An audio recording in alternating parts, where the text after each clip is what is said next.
Hello, everybody. Shall we make a gentle start? Thank you.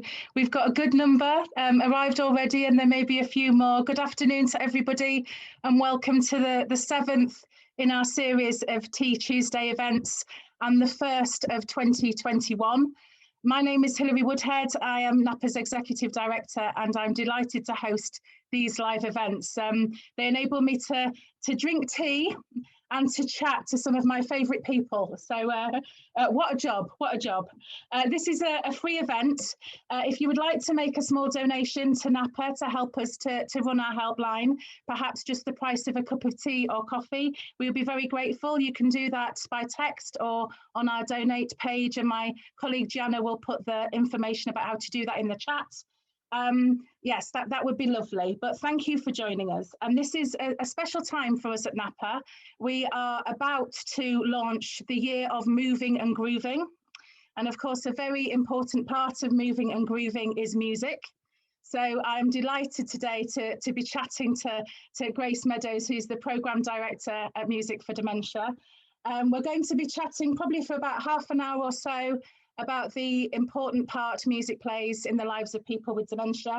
And we hope to have lots of questions from our live audience. You can see there's already some activity in the chat, which is great. And we'll be able to get to those hopefully as we go through the session.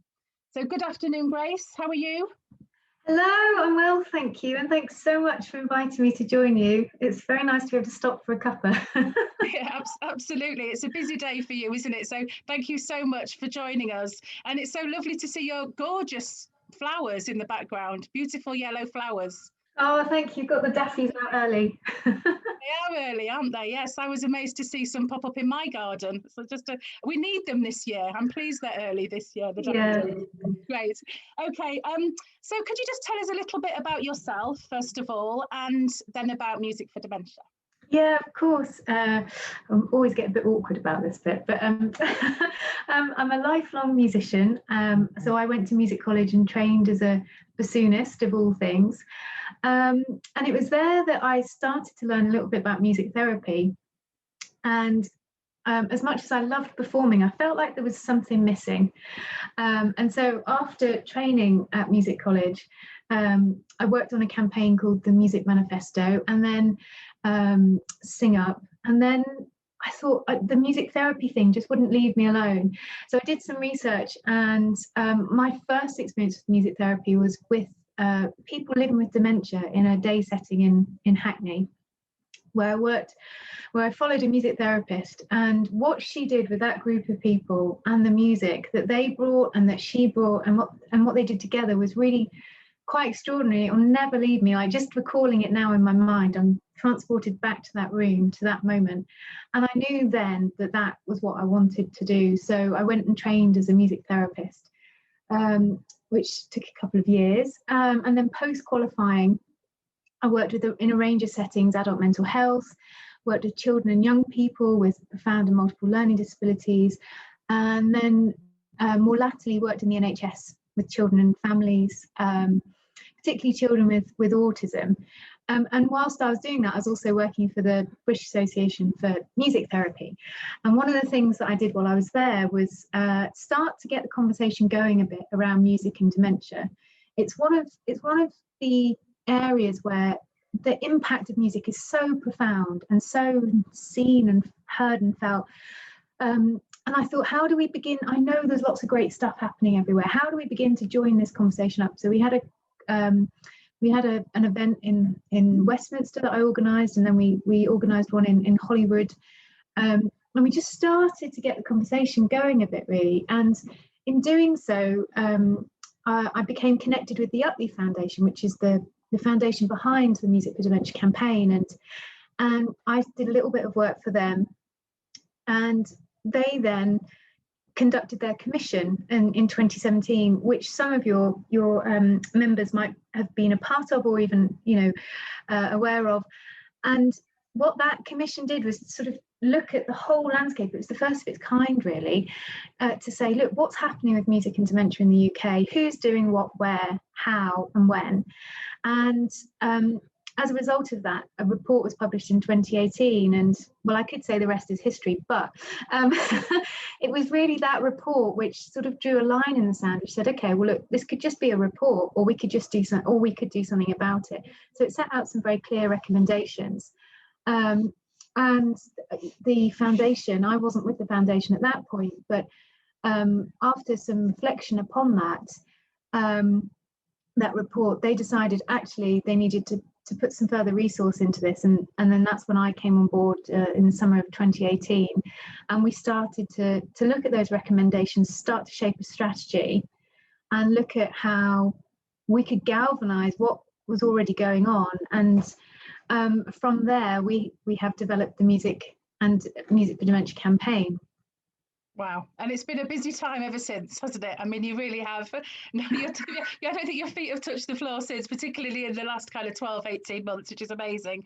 But, you know, I mean, we know the difference that music can make to the lives of people with dementia. And I'm sure lots of people that have joined us today, we know, but how do we really know? What's the kind of evidence? You know, how do we know that it's important? Why is it important that we develop this focus, do you think? Well, I think for me, taking a very sort of practitioner-led and person-centered led perspective, that real world data, of which many of your activity providers do day in, day out, is the bedrock of this. It's really the fundamental of why this matters, because those stories are the stories that change lives. They're the stories that win over hearts and minds of commissioners, of care managers. That practice and those stories are the ones that make any kind of scientific evidence really come to life, and ultimately are the ones that make a difference, you know, when we all go to bed in the evening. But what has also run alongside that is a growing line of inquiry into the science of it. You know, what is music doing to our brain? Why is it the music seems to cut through regardless of how severe the dementia becomes? And that's really because we've started to learn much more, both within music therapy, within neurology, within biochemistry, looking at all the neurotransmitters, everything that's going on, brain plasticity. We understand now that music isn't just processed in one part of the brain, like lots of our other motor skills. It's processed across the whole brain, which means that even as the dementia is taking hold, the music, in its mercurial nature, a bit like water, will find another little avenue, or I'm mixing my metaphors here, but it'll find another little river or stream to flow through. And that's why even, you know, in the final moments of dementia, music still has a very valuable role to play in connecting people. And it's also because we now have a better understanding of what the music does to us physiologically. You know, we know that it's a great stress reliever. I could do with some today, actually. And you know, we know that it's there. It's the soundtrack to our lives. You know, we've each got our own personalized soundtrack. You know, there's a song. If I asked you, you know, for a moment in your life that immediately makes you think of a song, that, you know, it will come to you instantly, and it sort of shows you that music is like a multi-dimensional thing that we experience on different levels, and it's that combination of how we process it that means that it stays with us so powerfully. So that the science is becoming more and more compelling, and the way we're starting to ask questions within research is helping us articulate its impact better. And also, I think that sits against a context where we're starting to understand what really good care looks like. You know, we're starting to think about what matters to individuals. We're looking at that much more holistic based care, person-centered care, moving away from the medicalized model. And that's obviously, you know, a lovely marrying of music and personalization. You know, there aren't many other things that can be quite as personalized as music, you know. So I think it feels like the timing is right, you know, for music to make its dent on care. But you know, I think something that's really important to reiterate is that this campaign is built on the shoulders of those who have done this for many years. you know, and it's not to say that music and dementia is a new thing by any means. I think there's been lots of innovation and creativity shown during COVID, for example, but fundamentally, you know, that your wonderful team of activity providers have been doing this for a long time, and really what we wanted to do with the campaign was amplify that and illuminate that brilliant practice, so that we could just make the case that it's better supported. I really love that appreciative approach, because actually it's not helpful, is it, to say this is new information, we're going to do it a different way. There's so much incredible practice out there, isn't there? It's just that I think being able to share that incredible practice and learn from each other is so important as we move forward,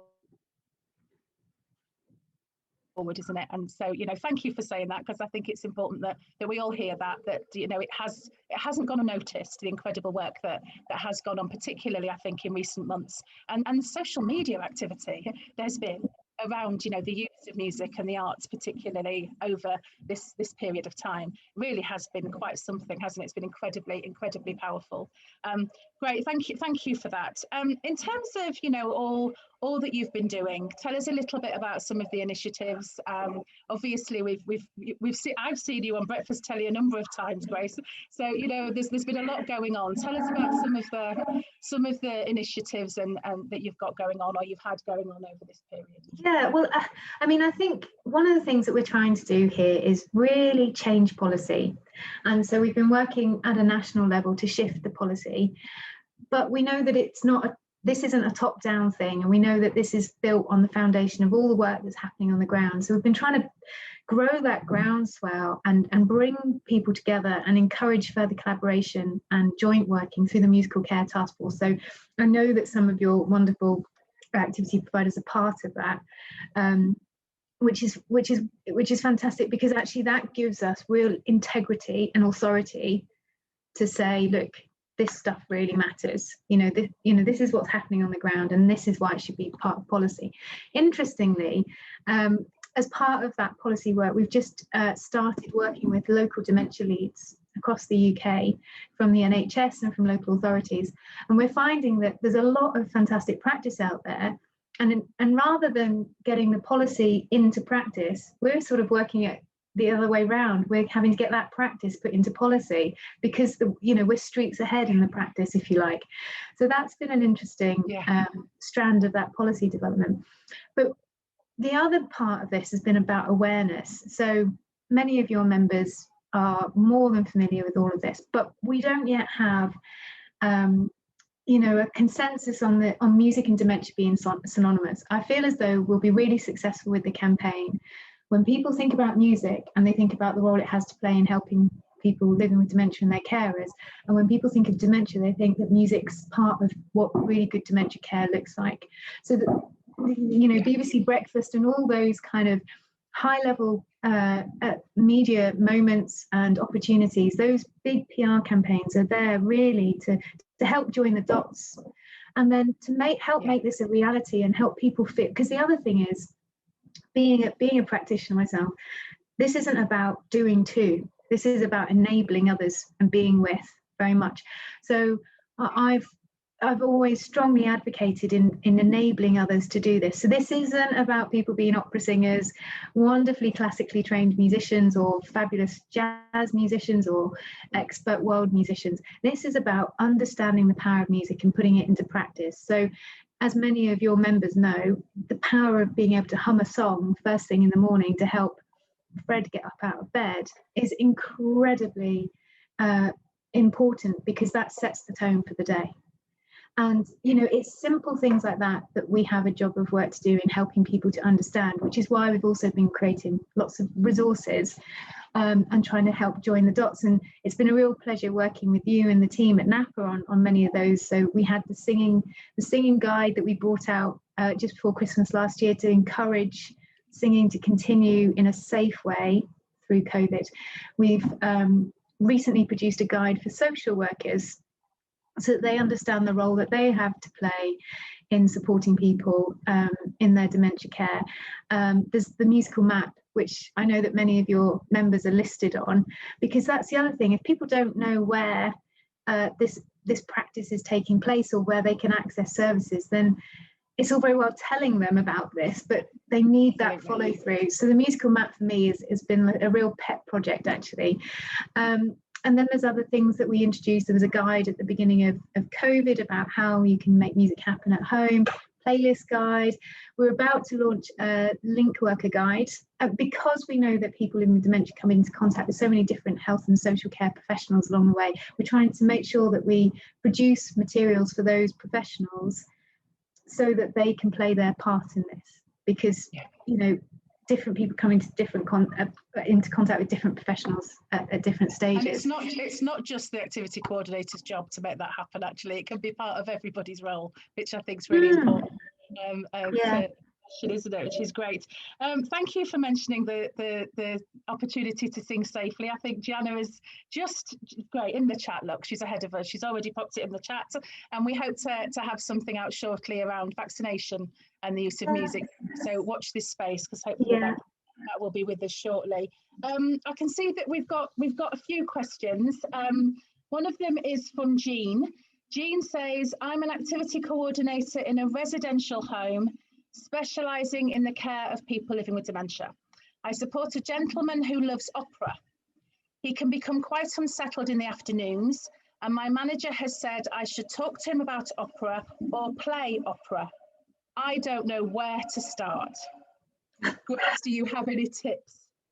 If opera's not that thing, where do you start? Do you know what? This is a brilliant question, a really good question. So it very much depends on this gentleman and where he's at with his dementia and whether he's got any speech.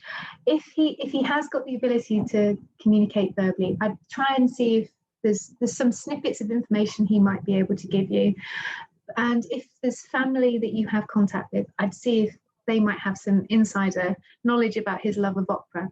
If all of that sort of fails, I would resort to going online and just experimenting, and maybe looking at like the top 10 most favourite operas, and just playing little snippets of those operas with this gentleman, and then looking out for responses. So if as I was saying, if there's no verbal communication available, it might be watching for his eye glances, or it might be a gesture, or it might just be a shift in the body, but just seeing. And then it might even be a tap of the foot, or an absolute no, but then just start, make a note. And it might be that on that day some of them work, and then the next day you try them again, and perhaps some more, and in doing that, you might then find things that you like sharing with him, and looking out for those moments of connection. But I'd say really, if opera is not your thing, and it's not necessarily mine, but you might be able to go on to places like Classic FM, and they'll have the opera specials that you might hear from adverts, for example. That's often a great place. Carmina Burana, that's often a really well-known one. Or there might be opera that you often hear associated with football. So if there's if he's a football lover or sport lover, you can often find opera tracks associated. So it doesn't have to be that you go straight to the opera. It might be there is another aspect of that person that's signposted. Yeah. And I like what you said about just experiment. Don't be scared to experiment, because, and also start small, because, I think it's a very long time ago, but when I was an activities coordinator, I might have tried to sit with somebody and watch a whole opera, which of course could take many hours and might be a little bit too much all in one go. But yes, the snippets, the well-known pieces, and not being scared to have a go. I think that's the top tip, really, isn't it? Absolutely. And I would just add to that if perhaps you play a snippet and it's not working for that person, you might find that it evokes an emotion that doesn't feel helpful. That's fine. Fade the music out, stop it, hold their hand, or offer a reassuring touch, and just say, that's fine, we don't have to listen to that, and then move on. And that's okay. And that's all just part of understanding and learning what music they like. What would be inappropriate would be to continue playing that music if you can see that person's clearly not gaining anything from it. Exactly, just because we know they like opera, because it might be the opera they didn't like that we've chosen. Doesn't mean all opera. Absolutely. There's another question here. This one's from Vicky. Vicky says, I love music, but I'm not at all musical. I can't sing or play. Any tips on how to overcome my embarrassment and learn to enjoy music and share music with my mum who has dementia? Oh, well, firstly, you are musical. I'm going to put that myth to bed because the very fact that you're thinking about it means that you understand the power of music and the role it has to play. And so I would say, it's starting small. So think about the music you like. Maybe put 5 of your favorite songs together on a playlist and start by humming them, so humming along to them. And remember that it's not about you having a certain quality of voice. It's your voice. Own it, love it. It's your voice. Yeah. And just use that very, very gently. And, it might be about then sitting with your mum and singing gently. And it's not a whole, it doesn't have to be a whole song, just a little bit. And in terms of you helping to make the music happen, again, it doesn't mean you have to be the musician, if you like. It's about using those resources, having those conversations, talking to other colleagues and saying, actually, I've heard you singing. You sing amazingly. Can we do it together? I'm really embarrassed about it. Can you just give me a little bit of support in doing it? Because I don't know where to start. And sometimes just that asking suddenly gives you all the permission. And it's a really interesting question, because when I joined the campaign, we had a round table meeting with some very senior care providers, and in fact Sylvie Silver was part of that discussion. And one of the care providers said, actually, so many carers and others involved in delivering care don't feel it's their role. They don't feel they've got permission or they have the creativity to do it. And that's what I'm really sort of challenging here, is that actually we do have permission to do this. We're trying to help give people that permission and say, you don't have to be a highly trained musician to do this. It really is just those small little steps that can make all the difference, and that you have all the permission in the world. Music's not owned by anyone. It belongs to all of us. Yeah, absolutely. And I think those resources, I think, that are at our fingertips. I mean, do you want to say a little bit about the radio, about Music for Dementia Radio? Yeah, no, thank you for bringing that up. Yeah, so what we did with that last year, so as many of your members know, lots of musicians who go in and support in providing the live music activities weren't able to, for obvious reasons. And so what we wanted to do was try and help keep the music going. And we know that radio is something that people turn to for comfort, stimulation, motivation.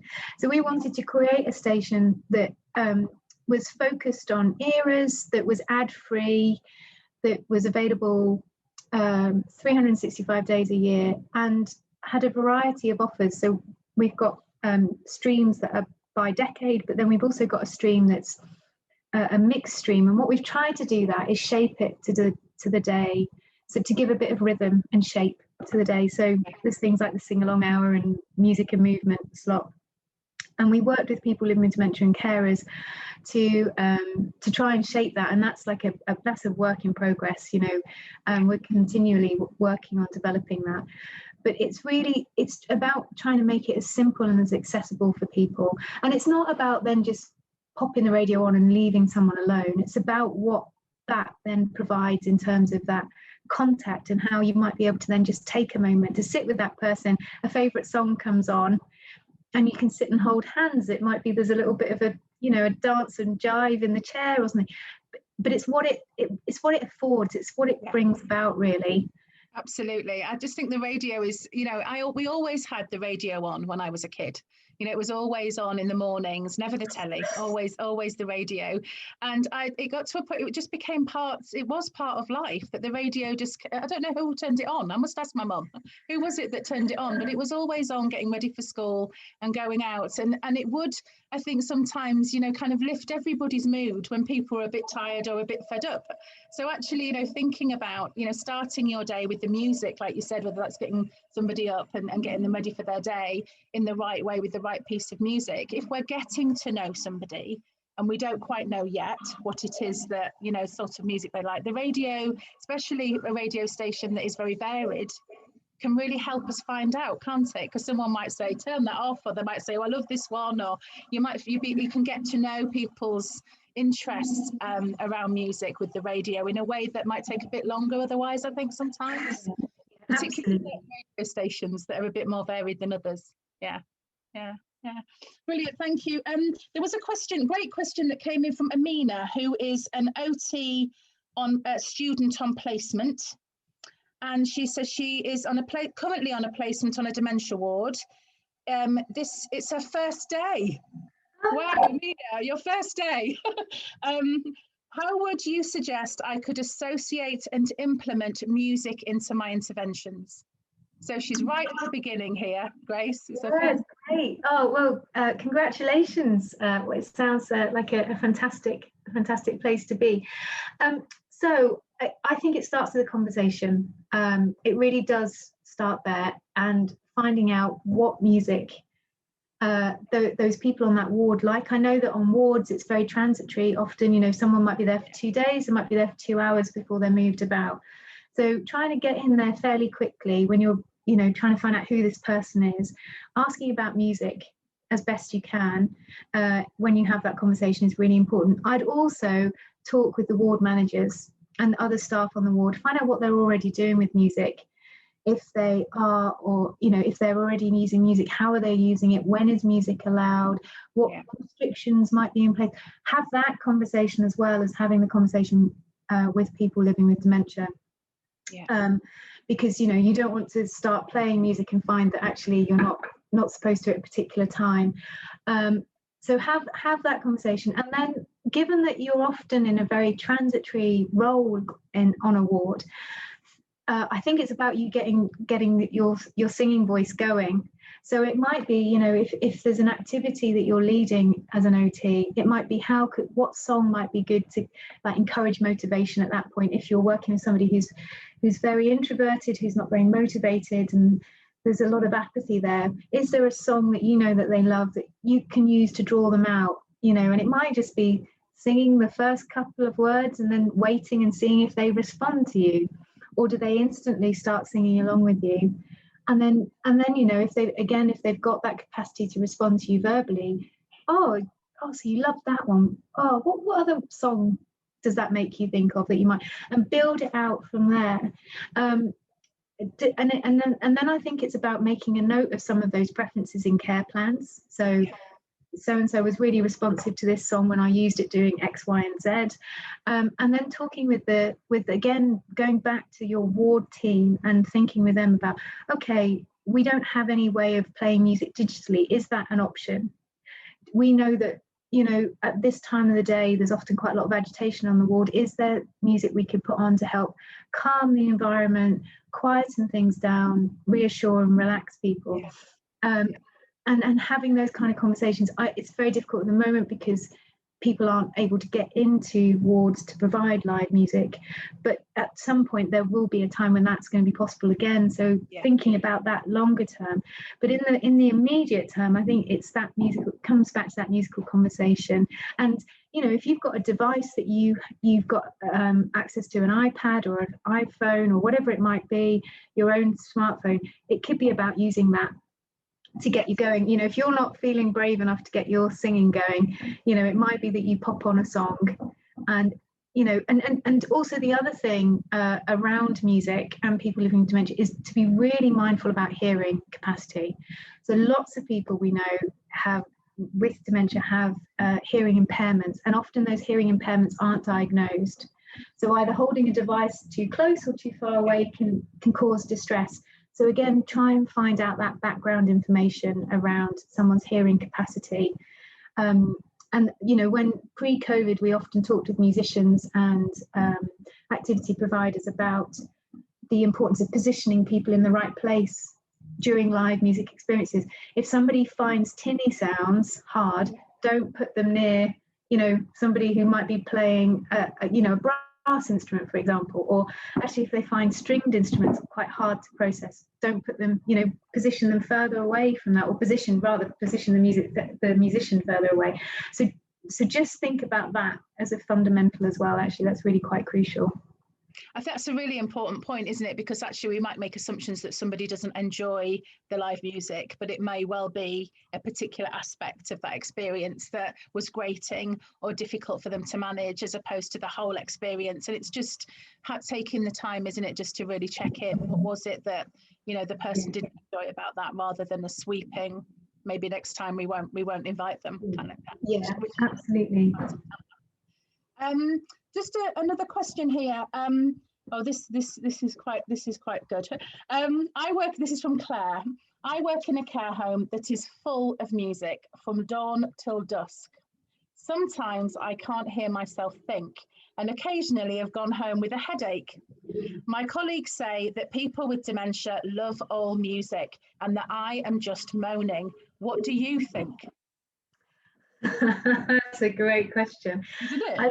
I think the silence can be very powerful too, because it can be.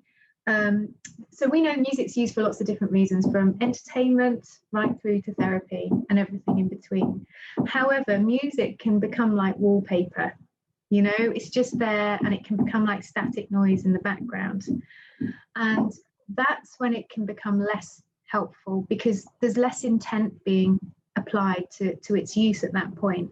And so I would encourage a little bit of break, because sometimes the silence can be really valuable, because it lets people just have a bit of breathing space. Yeah. And also it might just give rise to people saying, actually, I could really do with there not being any music on at lunchtime, or, you know, we really just need a gap in that coffee break moment, just to let ourselves think and breathe. And it might be for that particular member of staff, if they're able to go, you know, if the home is very insistent on music being part of every moment, it might be that there's a special request made that there's a staff room, or where they manage to grab 10 minutes for a break, you know, that space doesn't have music playing, that's like a music free zone. And also, you know, there is a case to be made that not everyone wants to hear music all the time. I wouldn't actually. No. And so I think there is a case to be made that yes, music is incredibly valuable, but could we have half an hour in the day or an hour in the day where we have a music free zone in the home, so that if people want some time out for music, there's a space for them to go to that. Yeah.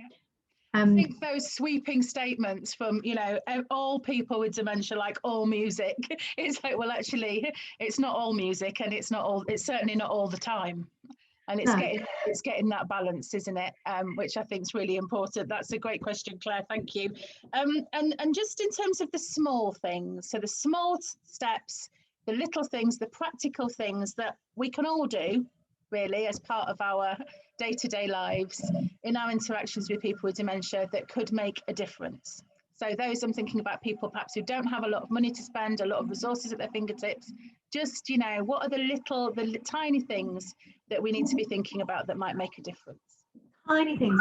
That conversation and using yourself as a resource, you know, using what you have got available and using the people around you to think, okay, this person really loves music. How can I help make it a part of their care? I don't have to do all of it. It might be that I just have a chat with somebody else who can help make it happen, and not feel that the weight is on your shoulders to do everything for this person.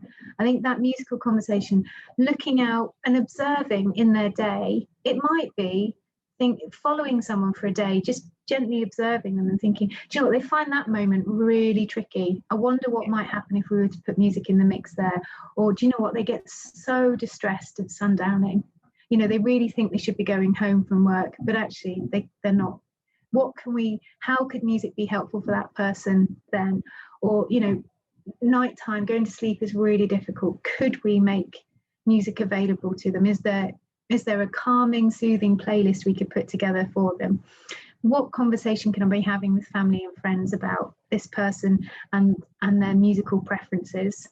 You know, can I make some notes in the care plan so that other people know that there are 3 songs that this person absolutely loves? And, you know, if you've got other people coming in, working with you, say you've got a physiotherapist coming in, and you know that somebody finds doing their physio exercises excruciating, they're not motivated, they find them painful, it's a real challenging experience for them. Could you have a chat with the physiotherapist and say, if they're not already using music, and say, do you know what, they love these 3 songs, can we use those songs as part to support the delivery of the physio program? So just trying to find ways to weave it in. Yeah, and don't assume that other professionals, such as the physio, will be doing that already, because, for a lot of the people that we support at NAPA, they might just assume that actually other specialists, other professionals already know that, and that might not be the case. So it's always worth having that musical conversation, I love that term, with other professionals and your colleagues as well, isn't it? Not necessarily just with the person that's supporting or the family. Brilliant. So on that around that kind of theme, what can activity professionals do to sort of embed a music offer every day for a person living with dementia? What can they do to kind of make that happen, do you think? I think one of the things that they can do is, if they haven't already, is use our resources, become familiar with those, read up on those, and then where they have opportunities to speak to leaders within their team, advocate for the use of it, bring them real world examples of how it's made a difference to their role and why it's made a difference to that person in their care, because actually that's the stuff that really makes a difference, and showing that it's not an additional task to add to the list, that actually it helps to make things easier, or it makes meal times smoother and less stressful, not only for the person living with dementia but the people caring around that person, and sort of build your case a little bit and celebrate how music is making a difference on that day-to-day level, and then just be having conversations with staff members, find out what music other members of staff like. Is there a point in the week where, as the activities coordinator, you can say, right, okay, why don't we play the playlist for staff? I've gone around and asked everyone this week what their favourite song is. I've put a playlist together. How about on 4 o'clock on Friday afternoons, we put your music on, and just encourage the playfulness. And I am not underestimating how difficult it is in care settings at the moment, and I can't even begin to imagine how difficult that is for people. But lightness is really needed at times, and that's not to dismiss the severity of the situation, but there is something about just letting the light in a little bit. And I think whether that's, I don't know, popping on our radio station for half an hour, or going around and saying, I'd love us to start building a playlist for our care setting, and I want everyone to add a song to it, just starts to, build a little bit of a culture and a spirit in the place. And then, when times are different and musicians and music therapists can come back into care homes, it then might be about going to our musical map and saying, right, what services are local to us? Who can we be talking to? Or reaching out to us at the campaign and saying, look, what more can we be doing to embed music into care plans? The other thing that I'd also encourage people to do is sign up to the Musical Care Task Force, because this year we're really hoping to be able to launch that musical care pledge that we wanted to launch last year, but we went into lockdown. And we'd love to be able to support people in embedding music into the care that they provide, and the musical pledge is going to be one of the ways that we can do that. But again, it starts small. If you really don't have much music going, start small and build up from there, and bring supporters with you along the way.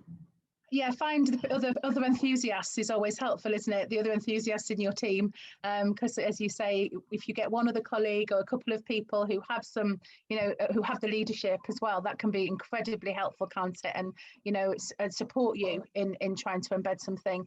I think one of the things that you mentioned as well about yes, acknowledging COVID, acknowledging the severity of the situations that a lot of the people that we all support are, the conditions that they've been working in, the circumstances they've been working in, and actually that music can play a really important part in supporting people to respond and understand the losses that we've experienced this year as well. And I yes, we often focus on music being something that lifts our spirits, but it's also okay, isn't it, to spend time with somebody with a, you know, a piece of music that might allow them to express the loss and the difficulties they've experienced this year.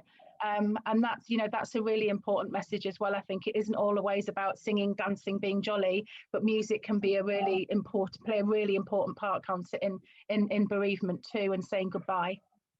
Absolutely. And I think one of the things why a playlist is so powerful is it leaves a legacy. You know, it's something you can come back to and think, you know, if you want to have that moment of reflection, thinking about that person who's passed, you know, that music is a bit of a mini sort of profile of who they are, and might bring you various different memories about that person. And it's something that we talk about in the musical Dementia Pathway, which we're launching this month. It's this idea that, you know, people's music lives on beyond them, you know, and it's a real gift actually to have that music and think, do you know what, I'll always think of that person when that song comes on. I know I've got songs that remind me of my mum and dad who are no longer with me, that that make me laugh. They really do, because I have happy memories of them, like smiling and dancing together. And I think that's really important, because you want to keep those people alive in your mind and in your heart. And I think that there's going to be a really important part of how we recover and rehabilitate from COVID. It's been an incredibly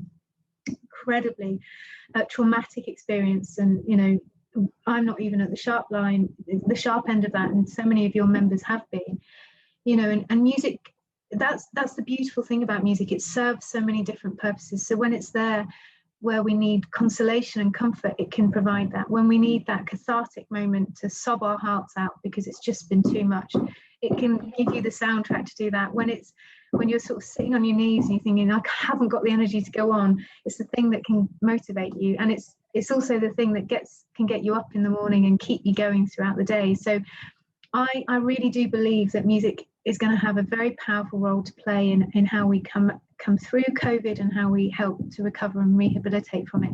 And then be part of the conversation when we think about, you know, what do we want good quality care to look like? What needs to be at the centre of that? And actually, it's about people and relationships, and that's fundamentally what music's all about. Definitely. What a great place to stop, I think. Thank you so much, Grace. It's just wonderful to listen to you. I could listen to you all day. I really could. Thank you so much for your time and for your expertise this afternoon. And thank you to everyone who came and joined in and listened. And we'll go through the chat and get back to people individually if we haven't had a chance to answer your particular question. I would like just to remind everybody that there is a wealth of resource available around music activity and music-based interventions, both on the Music for Dementia website, Live Music Now, the NAPA website. And if you want to pick up the phone and have a chat about, you know, where you start, some of the ideas that you might have, please do call the NAPA helpline and we'll do all we can to support you as well. Just a reminder that on the 2nd of March, so our next Tea Tuesday event, I will be chatting and drinking tea once again, this time with Rachel Savage, who is the director of Vamos Theatre, and we'll be talking about the role of play in dementia care. So you can book now on our Eventbrite page or drop us a line if you would like more information. Thank you so much, Grace. It's been lovely. And thank you. This is wonderful. Thanks so much for the invitation, and thank you to all your members for the brilliant work that they do. Thank you very much, Grace. Bye-bye, everybody.